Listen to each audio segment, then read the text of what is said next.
네, 도널드 트럼프 미국 대통령이 북한에 대한 전략적 인내 시대는 끝났다고 밝혔습니다. 미일 정상은 어제 도쿄에서 회담을 갖고 다시 한번 북한에 대한 강력한 압박을 강조했습니다. 네, 아시아 순방에 나선 트럼프 대통령이 가는 곳마다 북한에 대해 경고의 메시지를 던지고 있는 가운데 오늘 우리나라를 방문해서는 또 어떤 발언을 할지 관심이 집중되고 있습니다. 김열수 한국군사문제연구원 안보전략실장 또 이호철 인천대 교수 자리하셨습니다. 어서 오십시오. 네, 안녕하십니까? 안녕하세요. 네. 자, 이제 오늘 드디어 오후에 트럼프 대통령이 방한을 하는데 어제 미일 정상회담에서 북한에 대한 강한 압박을 계속해 나가겠다 이런 발언을 했습니다. 또 북한을 향해서 더 이상 참지 않겠다 이런 발언도 했는데 이것을 저희가 어떻게 해석할 수 있을까요? 예, 오바마 대통령께서 이번에 동아시아 순방에 나서면서 첫 번째 들린 데가 이제 하와이죠. 거기가 이제 태평양 사령부가 있는 곳이니까요. 거기 들렀다가 일본에 도착했을 때는 요코다 공군기지에 내렸거든요.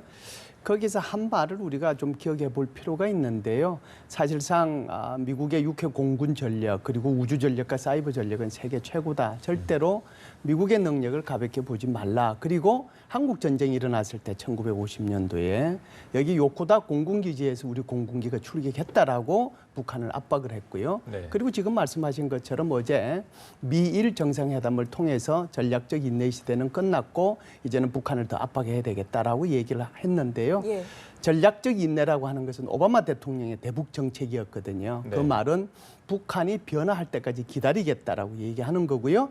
지금 트럼프 대통령이 얘기하는 것은 전략적 인내 시대는 끝났다라고 얘기하는 것은 북한의 변화를 기다리는 것이 아니라 북한을 변화시키겠다. 네. 이런 의미가 아주 강하게 들어가 있다라고 봐야죠. 네, 조금 더 적극적인 입장인 걸로 보이는데 이제 이렇게 말한 만큼 우리나라에 들어와서도 대북에 대해서 어떤 메시지를 보낼지 궁금하거든요. 수위가 어느 정도 될 것으로 예상하십니까? 이제 바로 북한하고 대치하고 있는 우리 한국에 와서는 아마 그 최대의 압박과 관여라고 하는 그 대북 정책의 기본 기조를 훨씬 더 강하게 표출할 가능성이 있고요. 네.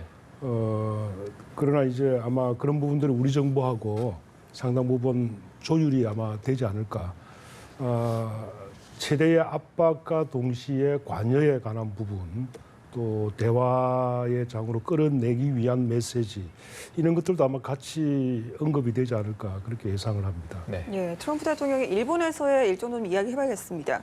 일단 아베 총리의 극진한 대접을 받았고요. 또 두 사람 사이에 친밀감을 과시한 행보도 참 많이 보였는데 이와는 별개로 사실 트럼프 대통령이 통상 외교적인 문제에 있어서는 작심한 듯 날선 발언을 하기도 했습니다. 여기에 대해서는 좀 확실히 사업가 기질이 발휘를 했다 이렇게 볼 수 있을까요? 예, 미국의 대통령이 우리 일본과 한국을 일본 방문하면 항상 한국 방문했고 한국 방문하면 항상 일본 방문하는 거니까요. 방문할 때마다 이제 가지고 있는 고민은 바로 이제 이 부분인데요. 하나는 친밀하게 둘이가 같이 가는 것을 얘기하는 거고요. 그게 예. 이제 한미 동맹이든 또는 미일 동맹이든 이건 항상 같이 간다. 아주 튼튼하다라고 얘기하는 거고요. 두 번째는 이제 미국이 가지고 있는 고민이 바로 일본과 한국이 미국에 대해서 무역이 흑자가 계속 나고 있거든요. 예. 그 규모는 굉장히 차이가 납니다. 작년 같은 경우는 일본이 한 700억 가까이, 700억 달러 가까이, 한국이 한 270억 불 가까이 이렇게 흑자가 나죠. 작년 기준이에요. 올해는 네. 그보다 훨씬 더 줄어들 텐데 바로 이 부분에 대해서 대통령마다 조금씩 표현하는 방법이 좀 달라요. 그래서 아주 과거 같으면은 슈퍼 301조 동원하겠다라고 얘기한 사람도 있고 또 어떤 대통령 그냥 아주 부드럽게 넘어간 대통령이 있는데 트럼프 대통령 같으면은 사업가 출신이잖아요. 예. 그것도 부동산으로 돈을 버는 사람이에요. 이 사람의 머릿속에는 오로지 여기 가서 그냥 한미동맹, 미일동맹 얘기해주고 그리고 나서는 바로 통상 문제에 대해서 집착해서 얘기하겠다. 그걸 트위터로 날려서 미국 국민들이 청중이죠. 미국 국민들한테 내 의지를 과시하겠다라고 얘기하는 거거든요. 네. 그렇기 때문에 자신이 정말 일본을 방문했던 주 목적을 어제 바로 미일 그 정상회담을 통해서 다 얘기했다라고 봐야죠. 네. 예, 교수님께서 어떻게 보셨습니까? 인터뷰하는 걸 제가 잠시 볼 수가 있었는데요. 임밸런스 데피시트 이런 용어를 사용을 하시더라고요. 트럼프 대통령께서. 그러니까 무역 불균형과 무역 수지 적자 문제를 직접 대통령께서 그 자리에서 그 거론을 하셨기 때문에 지금 김열수 교수님께서 말씀하신 것처럼 아마 미일 동맹에 관해서는 최대한의 어떤 굳건함 그리고 북핵 문제에 대한 단호한 의지를 표명했지만 그러나 통상 무역 문제에 있어서는 양보하지 않겠다 이런 태도를 분명히 보였던 것 같습니다. 네. 자, 저희가 통상 문제에 대해서 집중적으로 살펴봤는데 사실 우리나라를 방문하기 전에 일본을 방문하고 또 우리나라는 1박 2일만 방문하는데 일본은 2박 3일이나 방문하지 않았습니까? 약간 비교되는 건 사실인데 이번 트럼프 대통령의 2박 3일간의 일본을 방문한 것에 대해서 총평을 해주신다면 어떻게 할 수 있을까요? 이렇게 뭐 크게 한 세 가지로 나눌 수 있을 텐데 아주 간단하게 말씀을 드리면 첫 번째는 미일 동맹이 미일 관계에 들어가 있다라고 하는 것을 과시적으로 표현을 했다라고 볼 수 있는 거고요. 네. 두 번째는 이제 이 트럼프 대통령의 동아시아 전략 또는 세계 전략이 아직까지 표현이 안 됐거든요. 이게 이제 제가 볼 때는 베트남 정도에 가서 에이펙이나 또는 필리핀에 가서 동아시아 정상회담을 할 때 여기에서 표현을 이 동아시아 전략을 발표하지 않겠느냐라는 생각을 하는데 그 일단을 이번에 어찌됐든 미일 정상회담을 통해서 발표를 했거든요. 예. 그게 바로 인도를 끌어들여서 중국을 견제하겠다는 일본 아베 수상의 전략에 내가 동의하고 여기에 공동으로 우리가 이 문제를 해결해 나가자라고 하는 것을 보여줬다라고 보고요. 네. 세 번째는 북핵 문제에 대해서 아주 철저하게 여기에 대응해 나가겠다라고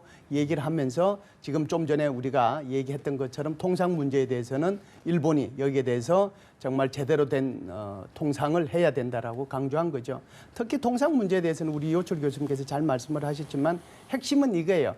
이 사람 입에서는 자유로운이라는 말이 없어요. 이 사람 입에서는 공정하고 페어한 트레이드가 돼야 된다라고 하는 거고요. 상호의 호혜성이 있어야 된다라고 얘기하는 거고요. 개방적이어야 된다라고 얘기하는 거예요. 그러니까 일본은 공정하지도 않았고 또 개방적이지도 않았다. 그러니까 이런 문제들에 대해서 훨씬 더 공정하고 우리도 무역 적자가 생기지 않도록 너희들이 좀 더 관심을 가져야 된다. 아마 이렇게 이제 총평을 하면 몇 가지로 나눠서 얘기할 수 있을 겁니다. 예, 일본에서도 그렇게 뭐 극진한 대접을 받았음에도 불구하고 무역 흑자에 대해서 이야기를 했습니다. 그렇다면 이제 오늘 잠시 후면 이제 트럼프 대통령이 방한을 하게 되는데 우리나라에 와서도 이 북핵 문제라든지 동맹과는 별개로 뭐 한미 FTA라든지 이런 무역 이야기를 하지 않겠습니까? 네, 지금까지 뭐 나왔던 보도나 여러 가지 미국 측의 그 분위기를 보면 아마 한미 FTA에 대한 언급은 분명히 있을 걸로 예. 보입니다. 그런데 이제 지난 6월 한미 정상회담에서 이미 이 부분에 대해서는 양국 정상께서 발표한 내용들이 있거든요. 그러니까 한미 FTA가 양국의 이익을 균형 있게 실현하는 예. 어떤 공정한 무역 협정으로 가야 된다라고 하는 큰 원칙을 이미 6월 달에 발표를 하셨기 때문에 그런 방향으로 아마 한미 FTA가 조금 손질이 되지 않을까 그렇게 생각을 합니다. 네. 자, 이제 트럼프 대통령의 방한 일정에 대해서 집중적으로 한번 다뤄볼 텐데요. 일단 25년 만에 미국 대통령으로서는 방한하는 것이고 여기에 걸맞게 청와대가 뭐 최고의 예우를 다하겠다고 이렇게 밝혔습니다. 우리나라 측에서 하는 어떤 특별한 영접 일정 같은 게 있으면 한번 소개해 주시죠. 외국 이제 정상들이요 한국을 방문할 때 우리가 이제 그 방문하는 것을 크게 네 가지로 나눌 수 있는데요. 이번 같은 경우에는 이제 국빈 방문이라고 얘기하잖아요. 네. 국빈 방문이 있고 공식 방문이 있고 실무 방문이 있고 사적 방문 이렇게 방문을 크게 네 등급으로 나눠서 여기에 이제 걸맞게 다 예우를 해주거든요. 네. 이번 같은 경우는 25년 만에 바로 이제 여기 국빈 방문을 하는 건데 예. 아버지 부시 대통령이 1992년도에 왔을 때 바로 국빈 방문을 했거든요. 예. 이렇게 오면 공식적으로 의전 행사를 해요. 예포도 뭐 21발 쏘고 또 환영 행사도 하고 뭐 국빈 환영 만찬도 하고 국회 연설도 하고 이런 일정들이 이제 있는 거죠. 그런데 이것이 이제 급이 낮은 예를 들어서 이제 공식 방문이나 실무 방문이나 이렇게 되면 그건 안 하는데 제가 볼 때는 뭐 최고의 예우를 이번에 갖춰서 트럼프 대통령을 맞이한다 이렇게 보시면 될 겁니다. 네. 예, 문재인 정부 출범 이후에 이제 세 번째 한미 정상회담을 하게 됩니다. 지금 급변하는 한반도 정세 속에 이번에 어떤 대북 해법을 내놓을지 또 어떤 메시지를 내놓을지 가장 주목되는 사항 아니겠습니까? 네. 우리 정부의 대북 정책의 북핵 문제에 대한 큰 원칙도 결국은 압박과 제재, 국제 공조를 한편으로 해서 대화로 불러내겠다고 하는 것이고 트럼프 행정부의 큰 원칙도 최대의 압박과 관여이기 때문에 예. 저는 한미 간의 대북 북한 핵 문제에 대한 접근에 있어서 크게 다르지 않다고 봅니다. 예. 그런 점에서 이제 미국 대통령께서 방문을 하셨기 때문에 한편으로는 최대한의 압박과 제재에 대한 의지 표명이 분명히 있을 테고요. 예. 다른 한편으로는 관여와 대화로 북한을 불러내기 위한 예. 저는 메시지도 분명히 있지 않을까 그렇게 기대를 합니다. 예, 근데 우리 정부로서는 사실 이번에 어떻게든 이 북핵 해법에 대한 정말 답을 좀 찾고 싶다 이런 마음일 텐데 네. 가장 듣고 싶은 메시지가 있다면 어떤 메시지를 좀 끌어낼 수 있을까요? 우리 정부 쪽에서요. 그러니까 북한을 결국은 협상의 테이블로 끌어내기 위해서는 예. 최대의 압박 그리고 국제 공조, 예. 제재 이런 것들이 일관되게 유지가 돼야 되는데 그 목적이 결국 북한을 협상의 테이블로 끌어내는 것이어야 된다. 예. 이런 메시지가 아마 우리로서는 가장 중요한 메시지일 테고요. 제재와 압박 또 그로 인한 어떤 무력 충돌 이러한 것들은 우리가 피하고 싶은 부분 아니겠습니까? 그렇죠. 예. 아마 그런 부분에 우리 정부에서는 최대한의 관심을 갖고 추진하지 않을까 생각을 합니다. 예. 자, 그리고 또 하나 궁금해지는 게 최근에 이제 사드 봉합 과정에서 뭐 MD 체계를 우리나라에서 불참한다, 삼불 원칙을 천명하지 않았습니까? 여기에 대해서 약간은 불편한 기색을 드러낼 수도 있지 않을까 이런 관측이 있는데 어떻게 보십니까? 예, 맥메스터 국가안보보좌관이 우리 강경호 외무부 장관이 얘기했던 삼불 이 정책에 대해서 한마디 했죠. 한국이라고 하는 나라가 주권을 포기할 것이라고 생각하지 않는다. 예, 그러니까 이제 좀 불편한 속내를 외교적인 언어로 포장을 해서 내보냈다라고 보거든요. 네. 그럼에도 불구하고 제가 볼 때는 적어도 이 쓰리노 문제를 가지고 이 트럼프 대통령이 대한민국 대통령한테 답변을 요구한다든지 그럴 것 같으로 생각하지는 않습니다. 네. 네, 트럼프 대통령 방한 첫 일정으로 이제 경기도 평택의 주한 미군 기지죠. 캠프 험프리스를 방문할 예정입니다. 이곳을 가장 먼저 찾게 되는 배경에 대해서 좀 이야기를 해보고 싶은데요. 네. 그 전에 쓰리노에 관해서 잠시 우리 지금 우리 언론에서 쓰리노라는 용어를 사용을 하시는데 이건 중국에서 만든 용어입니다.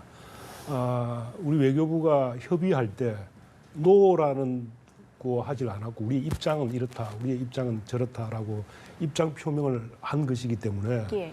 노라든지 합의를 했다든지 이런 건 적절치 않은 표현이기 때문에 네. 우리 쪽에서 이런 용어를 쓸 때 좀 유의해야 되지 그럼 않을까. 어떻게 말을 하는 게 좋을까요? 우리의 입장 표명. 입장 표명. 예, 세 가지 문제에 대한 우리의 입장 표명이 있었다. 예. 이것이고요. 그리고 물론 사드 문제로 한중 관계가 불편해졌기 때문에 예. 협의가 사드에 국한되었으면 아마 저는 더 나았지 않을까 하는 생각이 드는데요. 예. 그러나 다른 두 가지 뭐 미국의 미사일 방어 체제라든지 예. 한미일 동맹이라든지 이런 것도 예. 우리 기존의 입장하고 크게 다르지 않기 때문에 예. 기존에 우리가 추진하던 입장을 표명한 것이다. 예. 이런 것인데 이제 이게 삼불 원칙이다. 예. 합의를 했다. 이렇게 우리가 그건 중국 쪽에서 지금 그렇게 일부 언론이 지금 그렇게 하고 있다고 그러는데 우리가 그걸 따라갈 필요는 없지 않느냐 하는 생각입니다. 예민한 상황이니까 좀 더 완곡한 표현을 좀 그렇습니다. 써야겠네요. 예. 예. 그리고 평택 미군 기지를 방문하는 것은 뭐 아까 우리 김열수 교수님께서도 말씀하셨듯이 일본도 주일 미군 기지에 도착을 해서 가장 먼저 어떤 대북 메시지를 표명을 했듯이 아마 우리나라에서도 한미 동맹 그리고 북핵 문제에 대해서는 말 그대로 모든 옵션이 다 열려 있다. 예. 거기에는 군사적 행동까지 포함이 된다라고 하는 그런 메시지를 보내기 위해서 아마 첫 일정이 평택 미군 기지를 방문하는 것이 아닌가. 또 대북 메시지를 위한 그리고 일정이라는 저는 그렇게 말씀이시죠? 생각합니다. 예. 제가 이 부분은 조금 보탤게요. 저는 뭐 예. 이호철 교수님 말씀이 우선 맞다라고 보고요. 이 험프리스 기지가 얼마나 큰지 모르죠. 예, 저희는 미국이 가지고 아는 있는 바가 전 없네요. 세계 네. 해외 기지 중에서 가장 커요. 예. 네. 444만 평인데요. 이게 여의도 면적의 5배 반이에요. 그러니까 그 크기를 여의도로 우리가 생각하면 어마어마하다라고 생각이 네. 들잖아요. 여기에 이제 뭐 건물 동만 해도 800개 넘게 들어가서 뭐 골프장부터 시작해서 훈련장, 영화관까지 포함해서 거기에 보면 교회만 5개가 있을 정도니까요. 그 둘러보는데 한 18.5km 정도 됐는데 한 3, 40분 걸리거든요. 예. 바깥으로 쭉 네. 이렇게 한 바퀴 두르는 데만 해도. 그 어마어마한 기지를 왜 우리가 그쪽으로 모시느냐 하는 거잖아요. 그러니까 이제 미국 측 입장에서 보면 사실상 뭐 DMZ시나 그렇지 않으면은 저기 판문점이나 여기를 좀 가고 싶어 했었어요. 그럼에도 불구하고 우리 청와대에서 이제 이쪽으로 좀 오십시오라고 하는 것은 사실상 한미 간에 이 주한미군의 안정적인 여건을 보장하기 위해서 우리 대한민국이 어마어마하게 정말 돈을 들여가지고 여기다가 주한미군 기지를 만들어 놨습니다. 세계에서 제일 큰 기지입니다. 그러니 앞으로 우리가 한미동맹의 방위비 분담금 얘기할 때 정말 이 기지를 한번 보고 대한민국이 얼마만큼 기여했는지를 좀 알고 그리고 난 뒤에 방위비 분담금에 대해서 협상을 할 때 너무 그렇게 강하게 안 했으면 좋겠습니다. 라고 하는 그런 의미가 크게 있다라고 봐야죠. 뭐 어마어마한 비용이라고 했는데 사실 뭐 부집이나 건설비 100억 달러 중에 우리나라가 92%를 부담하고 있으면 정말로 많이 부담을 하고 있는데 이렇게 여기를 방문하고 났는데도 어떤 방위비 분담금 증액이나 이런 걸 요구할 가능성이 있을까요? 아, 그럼요. 지금 여기 크게 보면 어차피 그 얘기 나중에 조금 더 해드리겠습니다. 크게 네. 보면 여기에 돈이 두 군데서 들어가는데요. 하나는 용산 미군 기지를 이전하는 것은 대한민국 돈으로 갑니다. 이게 한 9조 정도 되고요. 네. 미 2사단을 포함해가지고 미군 기지들이 그쪽으로 이동하는 것은 미군이 원래 돈을 내도록 돼 있습니다. 이게 이제 7조가 좀 넘거든요. 그러면 둘이 합하면 한 17조 정도 돈이 됩니다. 그런데 사실상 우리 한국이 내는 돈은 우리가 이미 이제 다 냈고요. 미국이 내는 돈 중에서 상당히 많은 부분이 소위 말하는 한미 방위비 분담금 중에서 연합 군사력 건설이라고 하는 용도가 있거든요. 그 돈을 이제 쓰는 거죠. 네. 결국 이제 더 쉽게 얘기하면 전체 17조 중에서 어마어마한 돈이 대한민국의 돈으로 지금 그게 건설된 거잖아요. 네. 예. 그럼에도 불구하고 트럼프 대통령이 후보 시절에 계속 얘기했던 것은 한국이 왜 방위비 50%만 부담하느냐, 100% 내면 안 되느냐를 줄기차게 얘기했기 때문에 앞으로 방위비 분담금 요구 더 인상하도록 요구는 하겠지만 제가 볼 때는 캠프 험프리를 이렇게 보는 순간 좀 마음이 누그러질 겁니다. 그래서 트럼프를 감동시키는 방법의 일환으로 아마 그쪽으로 모시고 또 그걸 보고 나면 생각이 또 좀 바뀌지 않겠는가 생각을 합니다. 네. 예, 트럼프 대통령 오늘 첫날 일정 참 빠듯합니다. 내일은 이제 국회 연설도 예정돼 있는데요. 아시아 순방 가운데 우리나라가 유일하다 이렇게 네. 들었는데 어떤 네. 의미로 보면 되죠? 저희가 예측하기로는 아마 하와이에 맨 먼저 가셨기 때문에 하와이 태평양 사령부점에서 트럼프 행정부의 아시아 정책의 큰 그림이나 비전 같은 게 아마 있지 않을까라고 예. 예상을 했는데요. 근데 아직까지는 그런 게 없었고요. 예. 김일수 교수님 말씀은 이제 베트남이나 필리핀 동아시아 정상회의점에 가서 그런 비전에 대한 발표가 있지 않을까라고 예상을 하셨는데 미국의 대북 정책의 큰 원칙이 최대의 압박과 관여라고 지금 말씀을 드렸는데 이 압박과 관여라고 하는 것은 어떤 접근 방식이지 비전이 아니지 않습니까? 말하자면 한반도의 어떤 궁극적인 모습이 어떠해야 되는지, 또 동북아시아, 동아시아 질서가 어떻게 가야 되는지, 미중 관계는 어떻게 할 건지 이런 데 대한 큰 그림은 아직 제시가 되지 않았기 때문에 저는 내일 국회에서 그런 부분에 일단이 언급이 되지 않을까. 그러니까 특히 한반도와 관련해서 북핵 문제가 해결되고 난 이후에 한반도의 평화 체제라든지 동북아시아의 어떤 평화 질서라든지 이런 데 대한 트럼프 행정부의 그림이 일단이 아마 나오지 않을까. 예. 그렇게 기대는 하고 있습니다. 네, 그런데 사실 뭐 트럼프 대통령의 어떤 직선적인 성격상 돌출 발언이나 이런 거 할 가능성도 있지 않을까요? 물론 뭐 그럴 가능성이야 늘 항상 있겠지만 예. 저는 뭐 최대한 절제되지 않을까 그렇게 생각을 합니다. 네.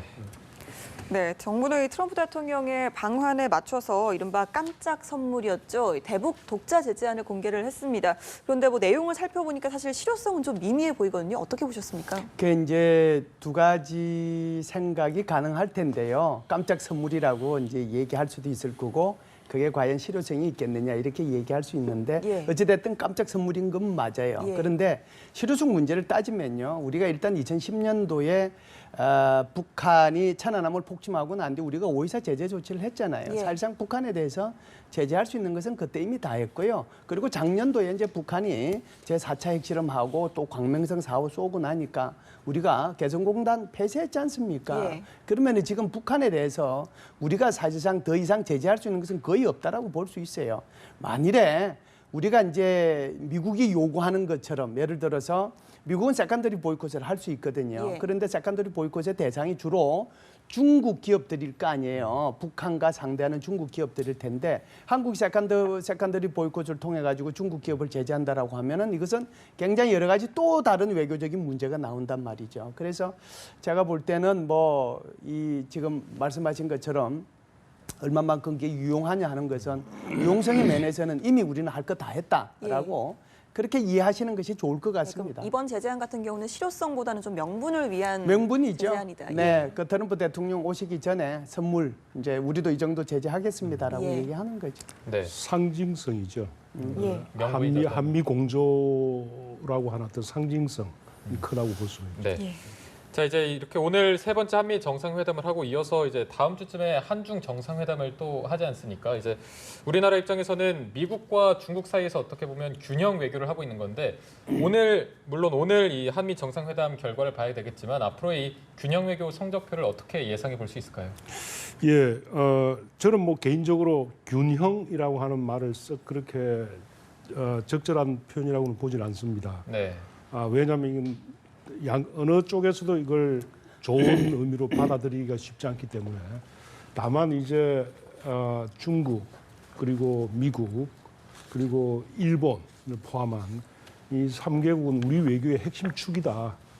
그리고 우리의 국가 이익을 실현하고 한반도 북한 문제를 대응해 나가는 데 있어서 우리의 네. 3대 축이 되는 핵심 외교다라고 하는 것이고요.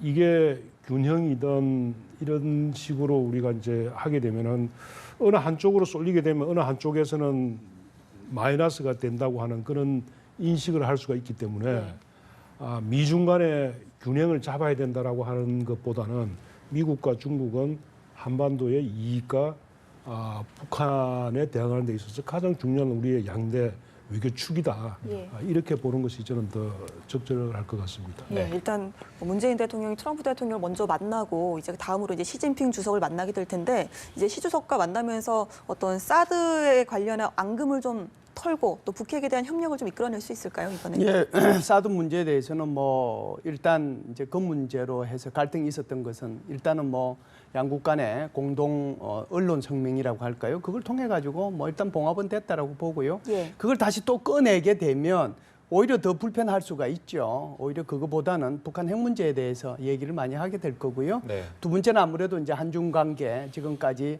한 1년 반 넘게 사드 문제 때문에 굉장히 여러 가지 어려움이 좀 있었잖아요.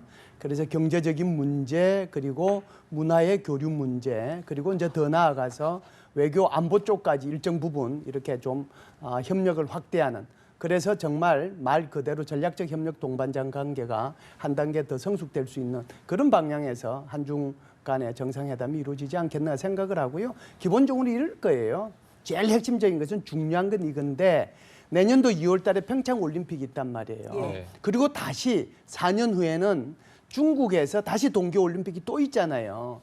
통상 이런 올림픽들이 있으면 정상을 초청하는데요. 가능하면은 올 연말 전에 중국을 방문했으면 좋겠다. 또는 이제 반대로 시진핑 주석이 중국을 방문하도록 초청한다라는 답이 나왔으면 좋겠고요. 그 반대로 내년 2월 전에 또는 2월 달에 평창 올림픽이 열리면 그때 한국을 방문했으면 좋겠다. 그래서 서로 간에 주고받는 것이 굉장히 좋은 분위기 속으로 이렇게 주고받았으면 좋겠다는 생각을 합니다. 네. 가능할 그럼 저희가- 거예요. 제가 네네. 볼 때는. 자, 저희가 시간 관계상 마지막으로 지금 북한이 굉장히 50일 넘게 도발을 하지 않으면서 조용히 지내고 있는데 네. 만약에 트럼프 대통령이 오늘 방한을 한 다음에 어떤 추가 도발을 할 가능성에 대해서는 어떻게 보십니까? 저는 뭐 도발하지 않을 거라고 봅니다. 하지 않는다. 예. 도발할 가능성은 낮다고 봅니다. 네. 뭐 도발 가능성이 늘 상존하고 있겠지만 지금 북한이 새로운 도발을 해서 얻을 수 있는 것보다는 잃는 것이 훨씬 크다고 아마 북한 김정은도 판단을 할 것이기 때문에 예. 네. 지금 이 시점에 굳이 도발을 하지는 않으리라고 저는 예측을 하고 있습니다. 네. 교수님께서는 가능성 어떻게 보십니까? 기본적으로 이런 거죠. 지금 죄송합니다. 지금까지 도발을 안 했거든요. 도발을 네. 안 했는데 김정은의 판단은 지금 우리 교수님 말씀하신 것처럼 어차피 지금 일단은 미일 정상회담 끝났잖아요. 예. 오늘 이제 한미 정상회담 끝나죠. 그다음에 이제 내일 모레 되면 미중 정상회담 있잖아요. 예. 여기서 보면 북한 핵과 관련된 모든 미국의 생각 그리고 죄송합니다. 거기에 따른 일본, 한국, 중국의 생각들이 죄송합니다. 다 묻어 나오거든요. 네. 그걸 보고 판단하지 않겠냐 생각을 해요. 네. 예, 오늘 말씀 여기까지 듣도록 하겠습니다. 지금까지 김열수 한국군사문제연구원 안보전략실장 또 이호철 인천대 교수와 함께했습니다. 오늘 말씀 고맙습니다. 고맙습니다. 감사합니다.